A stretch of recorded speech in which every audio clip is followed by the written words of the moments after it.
نعين سخ مخرن تلون بتعميو حبنتي بوردي ومندنو براساتين يالن امنت بنقيرو السوشيال ميديا زحلفو دما حاسوت مسيلني እንደገና ደጋጊ መሪእዮ ተሰማعنا ነገር የለይ ውሽጠይ ፈርሕዩ ከሞላዲት ግን ምንም ሕግ እንተሊስ ምንም ነገር ክኸውን ኢለ አያምኒ ተወልዓ ጽቡቕን ዝገብር ዘሎ ሰናይ ምግባር እዩ ማለት ክበረታታ ኣለዎ ጠንካራነቱ እናርአየሉ ዝኸይድ ዘሎ ቆልዓ እዩ ንምንታይ ስንፍና የርኤኒ ጠንካሩ የርኤኒ ጎብዙ أحمق سوس لهم قلعت وصو تنكيركم سرحو ብዙሕ ነገር ክድግፈኒ ለዛሐሰብኮ ነገራት ነይሮ ንሶም ንኢትዮጵያ ሙሉእ ሕግዜ ኢሉ ምምጽኡ ንዓየ ደስ ኢሉኒ እዩ ከም ወላዲት ማለት እዩ እግዚአብሔር ዝሃበካ ተስጦ ድማ ትሰርሕ ኩለና ብዶክተር ንብል ኢንጂነር ንብል ሙዚቀኛ ንብል ስፖርተኛ ንኸውን ብዙሕ ነገር ይብል እዚ ድማ እንደገና ናይ ባዕሉ ክሪኤት አምጪኡ አፍተ ሶሻል ሚዲያ ተሳቲፉ ዝወደቁ ሰባት ከልዕል ዝሰነፉ ወጣታት ክመክር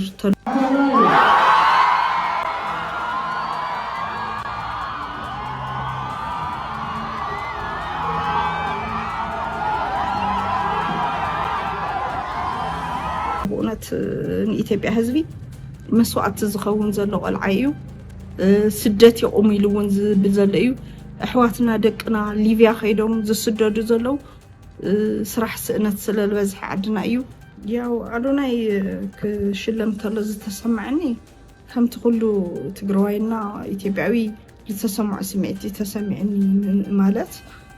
تشلمات تولع على فعل إيو بزحون كيدو ليو انتنو سلال خانو بسبورت قطعو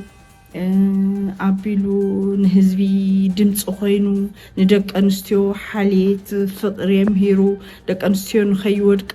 خلع على لوني لولبلو أنا ياو نشتك نخرج أنا بعلي لي الخيد زل خنبر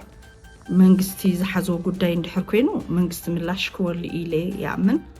نعين سخ مخرن تلون بتعميو حبنتي بوردي بسرون تنكرر الجبرن سو مثلني كودق إبل እንደገና ደግሜ ይልዓል እና ብዙሕ ነገራት ኣነ ኸይደ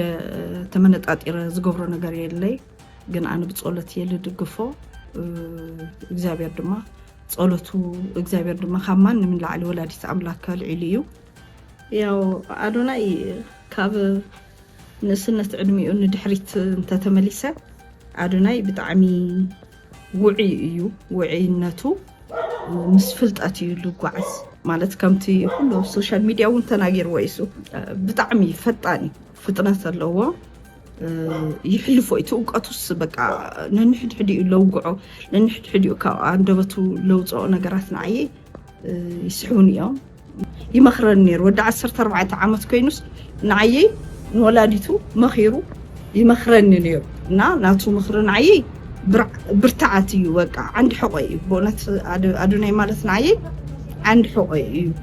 بس ساعات زيد ما صريحو تلويطو غويو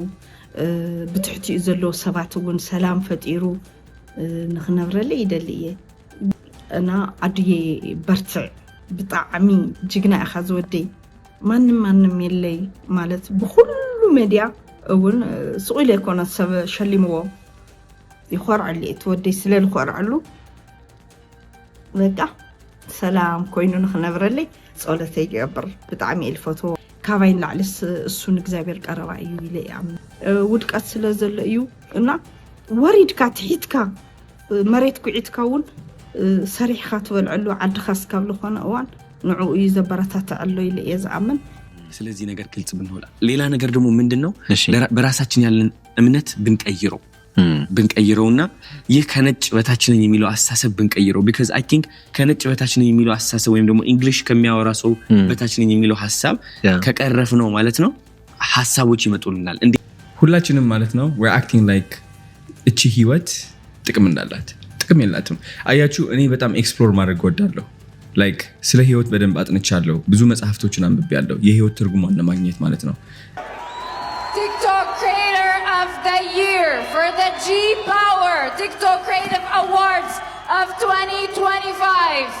to be announced in 1, 2. የ2025 የጂ ፓወር ቲክቶክ ክሬቲቭ አዋርድ አሸናፊ አዶናይ እንኳን ደስ አለህ።